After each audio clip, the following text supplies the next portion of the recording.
meditation and spiritual practice, and Moadim L'Simcha, which is happy holidays, as we are in the week of Passover. This is called the period of Chol HaMoed. Chol means ordinary or regular day, but Moed means holiday. So there's a sense that we're both, we're in this week of Passover, but it's kind of business as usual in the sense of, being able to work and do other things while we just stay away from Hametz. And if we're doing traditional prayers, the Psalms of praise called Hallel is chanted every morning. And we're starting this first week of the Omer. And I'll just say really briefly what the Omer is. It's a period of time, 49 days between Passover and Shavuot. It is connected, originally appears in the Torah as an agricultural practice, that Pesach was the barley harvest. And so then what the priests would do is they would bring and the people would bring a sheaf of wheat and would wave that sheaf in some probably shamanic special way as a way to try to get some good mojo going on for the wheat harvest, which was going to happen 49 days later on Shavuot. And so this time of like bringing a sheaf to do this special waving and praying for a good harvest and counting each of the days. So where this practice from our biblical agricultural times has gone through lots of different transformations. The one piece that's been steady all the way through has been the practice of counting. Rabbi Nachman of Wroclaw says we count the days so that we make every day count, which is kind of a nice way of putting it. But it's a way of bringing some intention to each day, to each week out of those 7 days of a week and 7 weeks into that whole Omer period. And so what we're going to really focus on today, instead of giving a whole history about the Omer, what we're looking at today is about really the practice that got attached to the Omer with the advent of Kabbalah, and then a deeper development of the Musar tradition. So very briefly, Kabbalah really has this frame or this map of being able to look at the world as a creation of 10, or for our purposes today, 7 different divine energies in the world. And these are present in us. They're present everywhere that we look. These 7 kind of energies, it's what makes up the world. And it's just a way of looking at this infinite experience of reality that we have of ourselves and the world, and being able to provide some distinction, some way to think about it, so that we can be very intentional about how we want to grow and how we want to connect with life. So what they did was they took each of these energies, one of them being chesed or loving kindness, another one being boundary or judgment or distinction. And they said that out of these 7 weeks, each week was going to be dedicated to focusing on noticing these divine energies in the world and in ourselves, and to really give some thought to how do we want those energies to operate within us. And this is where this Kabbalistic map of these 7 energies was used by the Musar tradition. And Musar is a practice of character development, kind of self-refinement and character development, to say that each one of these weeks we really can focus on making those energies balanced in ourselves. So, for instance, if we're looking at the energy of loving kindness, and that's really what this week is about, it's chesed, and in its very, very pure form. When we took the first day of the Omer, which was yesterday, today is the second day. Yesterday was the first day of the Omer. that was considered chesed shebe chesed. So pure loving kindness within the week of loving kindness. So we're going to explore 7 different shades of chesed throughout this week, 7 different aspects of this, of how loving kindness plays out in ourselves and in the world. And those 7 ways that we're going to look at that are also the 7 different energies that we will be exploring throughout the Omer each week. So yesterday, we looked at Chesed Shebe Chesed. And Chesed Shebe Chesed is just about pure love, pure loving kindness. And when we say this, love has so many different aspects to it, and it gets a little muddy, but think about unconditional outflow, unconditional, just energy pouring out without any need for boundary, without any conditions on how we have to extend this sense of kindness, generosity, connection to other people. That is Chesed Shebe Chesed. And it's really important that we're able to, not that every situation warrants that kind of unconditional outflow, but it's important for us to touch it because there are some situations where that is appropriate. And not only that, when we also explored yesterday Chesed Shebe Chesed, we were on a cosmic level, not just ourselves, we're looking at that aspect of creation that is pure existence for its own sake. So God flows out to the world in this world that we have here, and there's a level in which there is no conditions to it. There is no multiplicity or differentiation to it. There is a level in which it is just the one, Hashem, the one that is giving God, extending God's being in an unrestricted way into the world. That's Chesed Shebe Chesed.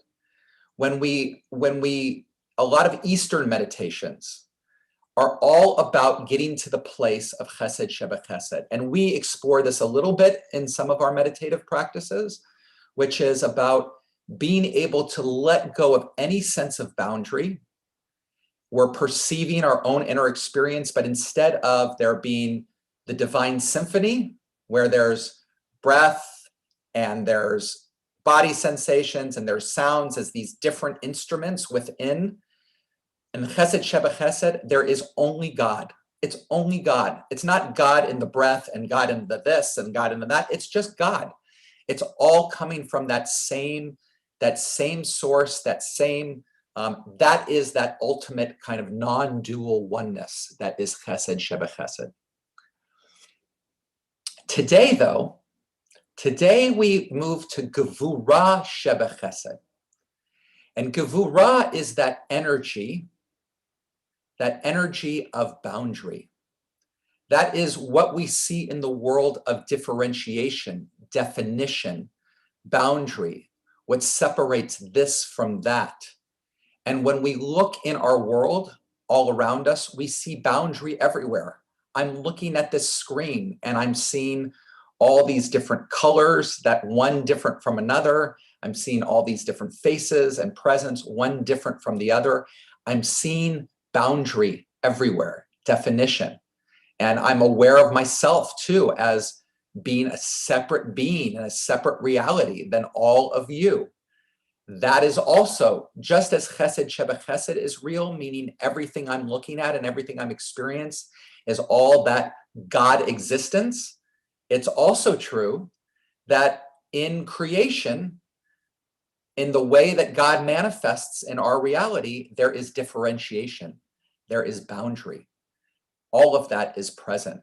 And so when on a cosmic level, when I tap into that divine symphony, right, when I notice all these different expressions of the moment, from my breath to the body to all of these things as experiences of God's love and God's kindness, but I experience them differently, that my breath is different than my than the sensations in my body, and I'm aware of that differentiation, but I'm also aware that it's an expression of love and kindness. I am tuning into Gevura Shebechesed, that aspect of loving kindness that has boundary to it, that has differentiation, that has definition. And so then when I think about myself, how do I live Gevura Shebechesed? Then I'm really thinking about how do I express my love in a way that honors boundary? Maybe part of that is that I notice what somebody else needs and decide to give from that place, right? Their boundary, what they need, different from just here. Let me just shower. What do you know? Like, I'll give you. You need some chicken soup. I got chicken. You're not hungry. Here's chicken soup anyway. Like that's. But Gevura Shebechesed acknowledges that there's boundaries, and of course, this is so. We learn this probably. I would say I probably learned it the strongest in raising children, right? Because obviously to raise children, your love has to be expressed within boundaries. And there has to be that place to be able to say, right here, this, and it's not that I'm pulling back my love in order to set a boundary, but Gevura Shebechesed is that boundary truly is this expression of my desire for your growth, your happiness, your goodness. And I have a different point of view than you do about how that's going to happen, how that's going to grow and happen. So that's Gevura Shebechesed. And we will go on tomorrow to Tiferet Shebechesed, compassion within kindness, and the Netzach Shebechesed, which is about creativity and manifestation within kindness. And it goes on, and we'll spend more time. There are some wonderful apps on your phone, Omer apps, and when we break, we can after the meditation, I can make sure before we leave that you have some of those resources to use this Omer time effectively. And again, not for now, but for another time, please make sure to, if you want to get a really nice meditation or thought about this week of Chesed, Rabbi Mark Margolius of the Institute for Jewish Spirituality wrote a nice piece that I put the link in the chat. So you can just make sure to open that up before we close, but read it later. All right, so that was a lot of info, a lot of talking. Let's get settled and ready for some sit, and I just want to really welcome here Lisa and Norma and Kathy and Michael. I'm so glad to see you here this morning. So let's start with a nigun, and this melody is one that came to me yesterday, made it up yesterday, and used it for a line in a prayer that's from the Song of Songs that we say on second day Passover. And the words are Zedodi, this is my beloved, my redeemer, my love, my redemption, and really speaking about God as that ultimate experience of love.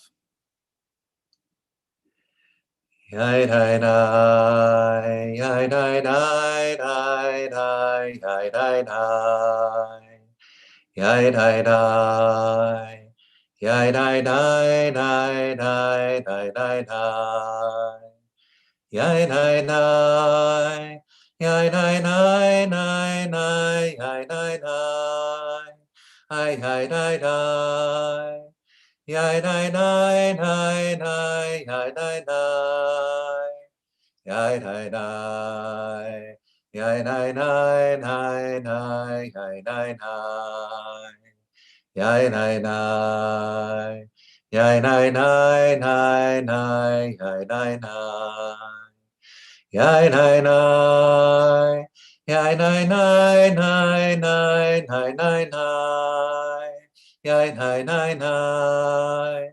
Yai nai nai nai nai. Yai nai nai. Yai nai nai.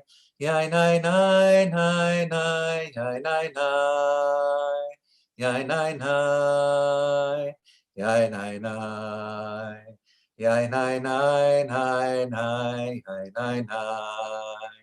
Ay ay nai nai. Yai nai nai nai nai. Yai nai nai. Yai nai nai. Yai nai nai nai nai. Yai nai nai. Ay ay nai nai. Yai nai nai nai nai. Yai nai nai. Yai nai nai. Yai nai nai nai nai. Yai nai nai. Ay ay nai nai. Yai nai nai nai nai. Yai nai nai. Yai nai nai. Yai nai nai nai nai. Yai nai nai. Ay ay nai nai. Yai nai nai nai nai. Yai nai nai. Ay ay nai nai. So let yourself settle into your body, letting yourself feel the pull of gravity on your bottom as it presses it into the chair or the cushion, the place where your feet meet the ground. Feel the pull of gravity on your shoulders, letting them relax comfortably. Notice the way that your arms hang out of your shoulders and the resting place of your hands.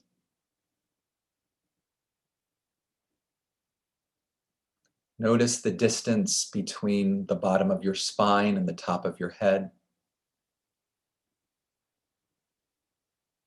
Really just exerting only enough effort necessary to let your spine be somewhat straight. Gravity pulls down, but just gently you extend upwards.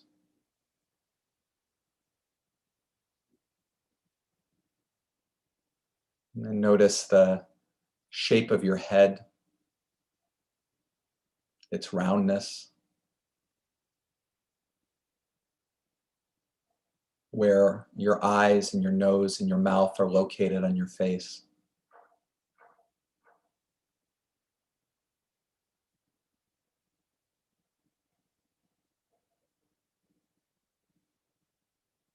And let yourself notice the movement of breath as you pay attention to the shape of your body in space from the top of your head to the tip of your toes. Notice how breath, in every inhale, expands the body slightly, especially the chest or the belly.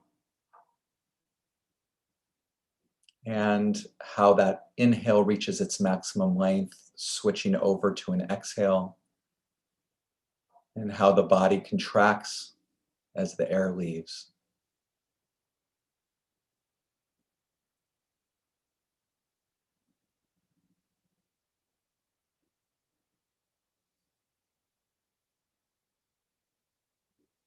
And follow the next breath, being aware of body breathing with each inhale and exhale.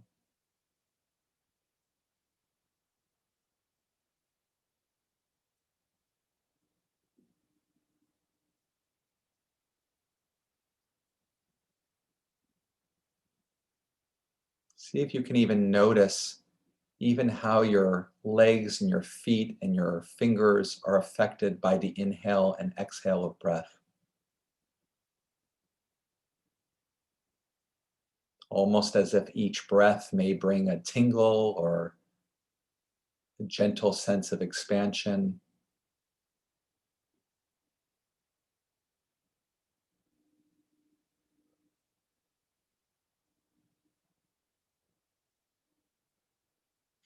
And as you're present with your body as you breathe, expand your awareness to also include the sounds around you, the air that touches your face, your immediate surrounding, the life, the energy that surrounds you.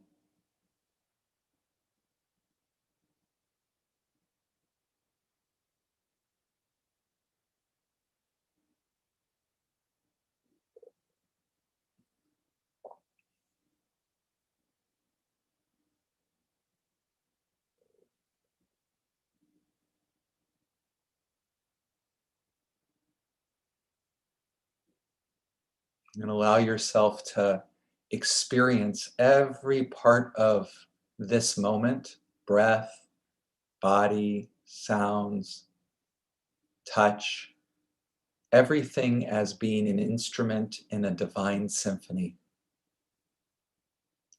That in the same way that we listen to a piece of music and open our ears and our awareness to hear all the instruments at once and how they blend together, let yourself hear all the aspects of this moment like a symphony.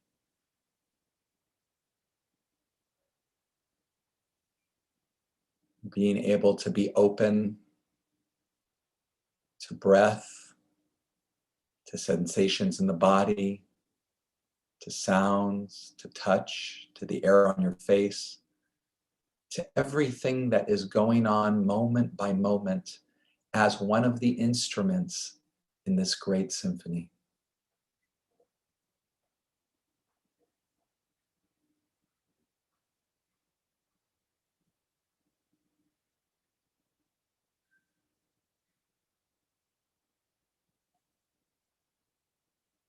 Notice how relaxed and open your awareness needs to be in order to really take in all of it. There's a softness in our attention that creates space for everything.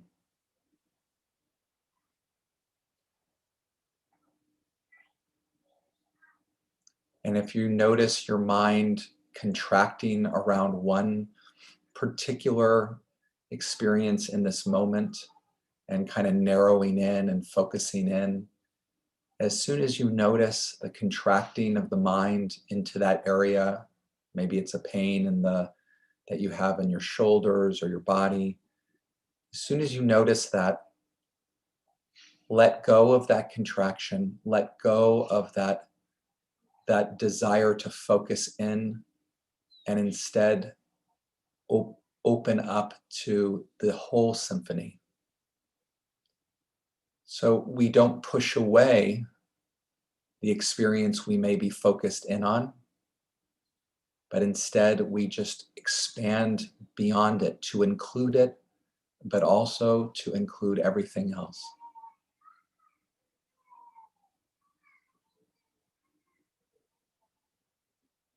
And even thoughts, images that arise in the mind, or verbal representations of a thought, all of those are just instruments in the symphony.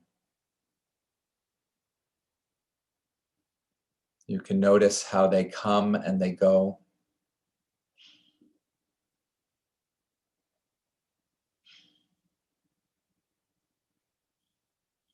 You can notice if the mind contracts around a particular thought or image. And just like with everything else, as soon as you notice that narrowing in, that contraction, that absorption with the thought, you just expand beyond it and let that thought just be one instrument in the entire symphony.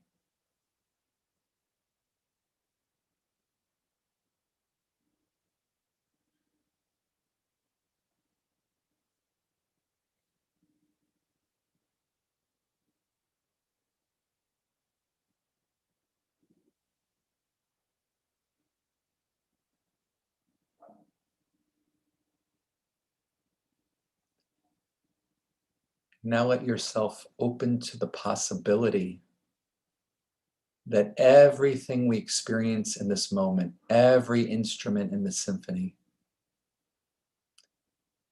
is an expression of love. It's an expression of kindness, the givingness of existence, the giving of life, of energy.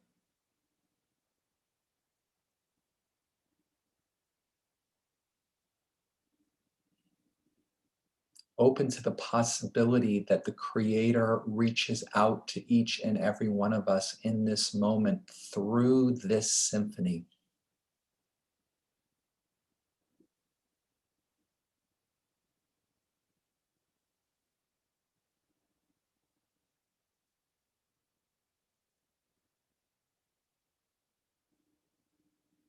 So that we're present with all aspects of our experience, we're open to it,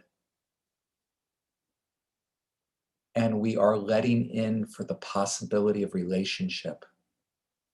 That this is not a moment of random phenomenon that is unfolding as is, but this moment is an expression of love, of life. What is it like to be with our experience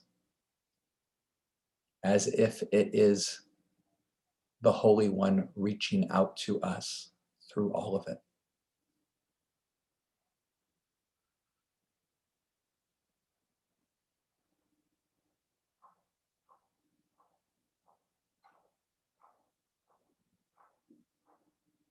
I'm going to be quiet now for a period of time where we can practice listening to the divine symphony, being aware of all the multitude of phenomena and experience that arises moment by moment, and to open to them as an expression of love, to let in the possibility for relationship in this moment.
So we have the opportunity for any comments or questions about any of it, about the meditation practice, about the Omer, about this, this sense of love and boundaries, anything that anybody would like to pass over, anything anybody would like to ask or share.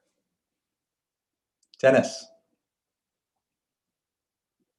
You have to unmute, Dennis. And I'll just say while Dennis is doing that, I can't see everybody at once right now, just so that feel free after Dennis shares that you can just unmute yourself and speak if there's something you'd like to offer. Go ahead, Dennis. The 49 days, 7 times 7. Yes. I was wondering about the numerics of it. Yeah.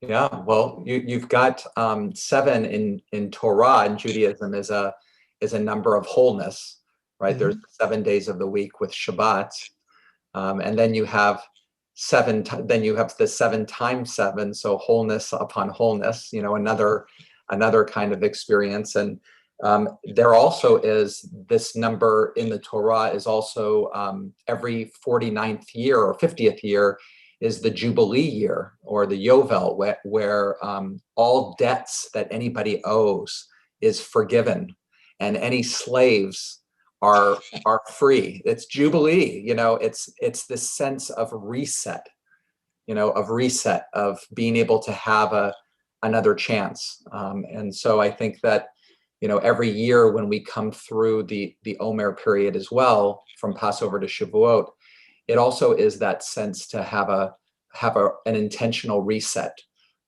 as we go forward. Yeah. Thank you.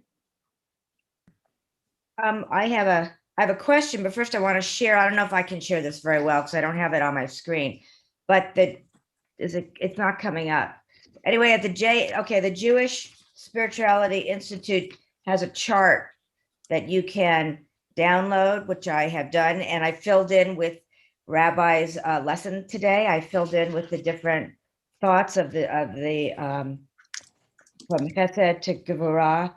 So my question is, when you are yesterday, which was Chesed, is when you practice to work on your person, on your own person, are you supposed to take it literally? Where you really, it's just loving without boundaries, and then today you start to set boundaries? I mean, is it that literal as you practice the Omer? I mean, is that how they expect it to be? Well, the way that I think the opportunity is one piece is there's awareness and there's practice. So the awareness is it's great to have some reflection about, you know, where do I in my life have chesed sheba chesed? Where do I just flow and I don't hold back? And where are the places where I do hold back? And, you know, and what's that about? You know, so there you can have a awareness reflection part of it. And then the other piece is a practice, as you can maybe practice trying to have one moment, one thing in that day that is just pure chesed shebe chesed, and see how that feels. So that's how I would look at it, as self-reflection and opportunity for practice. Okay, thank you. And the thing that Ellen was trying to share, I just put in with the chart. It's an introduction to the Omer. I also put in the chat, so you can open that up. When it comes to chesed shebechesed, the way you describe it, it sounds more like a kind of experience people sometimes report from taking hallucinogenic drugs when the whole boundary of the self disappears. And I don't know if I've ever experienced that without, some kind of a thing. I don't even know how people would normally experience that in real life without taking some kind of a chemical stimulant. Yeah. Well, certainly when you're talking about being able to experience that really undifferentiated oneness that's happening, there's something that's happening in the brain, right? There are parts of the brain that are responsible for boundary, for being able to notice that differentiation. There's also a wonderful book called A Stroke of Insight, written by a neurologist who has a stroke herself. She describes the experience of the stroke, which has a bit of those characteristics, that undifferentiated oneness. But then she talks about it from a neurological point of view, her understanding of what's actually happening in the brain during the stroke, what parts are lighting up more, what parts are not, so much. And but what I'll just also say, Michael, is that we have these also reports from mystics, and certainly in kind of deeper meditative states, that those places of consciousness are available. And again, it's when you're talking about using it without chemical substances, there's more intense practice that's needed, more of a space to carve out, and whether that's a retreat, going on a meditation retreat or something like that, where you're able to pay attention very deeply, so that that kind of awareness becomes more available. Thank you.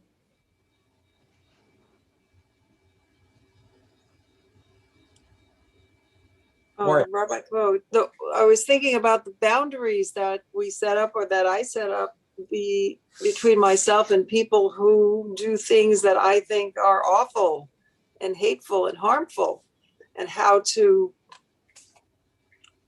how to cross. It's kind of like the sessions you set up with Can We Talk, about how to reach out to people that we wouldn't normally not want to have anything to do with.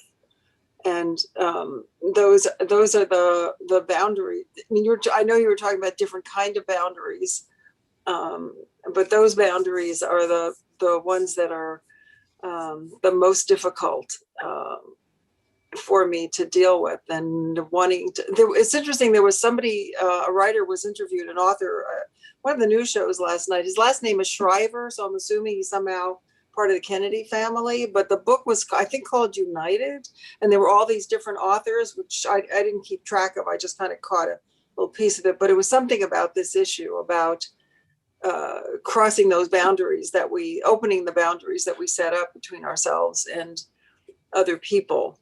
So it's I know it's not what you're talking about. You're talking about the boundaries that we need to establish to give needed separation.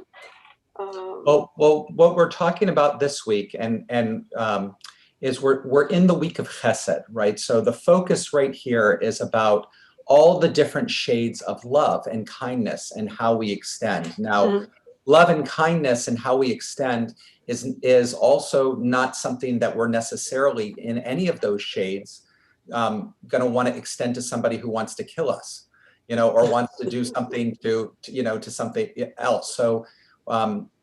But there are so many different ways that we can explore this sense of kindness and love in our lives. And today, being Gevura Shebe Chesed, it's really, you mentioned Can We Talk? And what was so, the whole key of Can We Talk, this session we had, was how to build relationships through disagreement, how to reach out to the other person, not in spite of their difference, but because of their difference. And that right there it's a great example of Gevura Shebechesed. I mean, which is this sense that I say, I want to connect with you. Your difference, the fact that you have a different opinion than me, delights me. I mean, I'm not saying that all of us feel that way and come into that, because I think a lot of us come into these because of the charged political atmosphere and all of that, we come into these conversations with people who are different with us with some fear, am I going to be attacked? Am I going to be whatever? But what would it be like if we could come to those conversations with, I delight and celebrate and can't wait to hear about how you're different than I am. And I want to connect with you in spite of that's Gevura Shebechesed. You're not going to want to do that with everybody. Not everybody is going to want to engage in that way, but there are plenty of people that would, given the invitation, and all of that. So that's what we're talking about today. Now, next week, we enter the week of Gevura itself, boundaries itself. And in that week, Chesed is only one shade of Gevura. And in fact, when we're here on Tuesday morning together, it's going to be the day of Gevura Sheba Gevura. It's the ultimate boundary. We're not talking any love that's present here. This is protection. This is, all of the, and that's important too. How do we be able to look, what are those moments that are appropriate to set those boundaries strongly? What are, then we'll have Tiferet Sheba Gevura, compassion within boundary. How do we reach out to that? And so a lot of your questions that you're asking, Maury, when it comes to, addressing pain and suffering and injustice in the world and evil in the world, these are where we really exploring the different shades of Gevura is really how we can try to be more skillful and more thoughtful with addressing those things. So that's next week. Thank you. Yeah. Rabbi, you said you were going to put in the chat the Omer apps. Oh, yeah. Oh, so sorry. Right. So here's some of the Omer apps that I, first of all, if you go into your app store, whether you're on your Android or your iPhone, you go into your app store and you type in Omer, O-M-E-R, a lot of stuff's going to, well, not a lot, but some stuff is going to come up. And, what I also would just recommend is download it all. Why not download it all? You can try out each one. You can see which one you like the most. And then you can delete the ones that you don't really do much for you, because we're all kind of different, and a lot of these apps present different things. I will say that there are one app, I forgot a lot of what these exact names are, but there's one that's put out by neochassid.org. This is Rabbi David Seidenberg. It might just be called Omer, but think about neochassid.org and see if that shows up on there. That's a good one. I really like the Chabad Omer app. It's organized very nicely, and it has a really beautiful teaching from the Lubavitcher Rebbe on each of the days. And it doesn't kind of go in specifically to exploring so much of the nexus between the two sfirot of the day, but it gives a little teaching or a little quote that captures kind of the flavor of that combination. And I think it's beautiful. It's just a really beautiful offering. I think there's another one called My Omer, which is pretty good. Ellen, we got a thumbs up from Ellen on that. Anybody else have one that you've used that you enjoy? What I'll say is, in looking for these, besides the kind of little opportunities for reflection, some of the nice features of these Omer apps is to make sure that they have notifications so that they can remind you. on a particular time during the day or whatever, it comes up, beep, don't forget to count the Omer, and because the way that the halakha, the Jewish law around the Omer is very fascinating. The idea is that the counting of the Omer, and these apps will give you the text of how to do it. It's a simple blessing.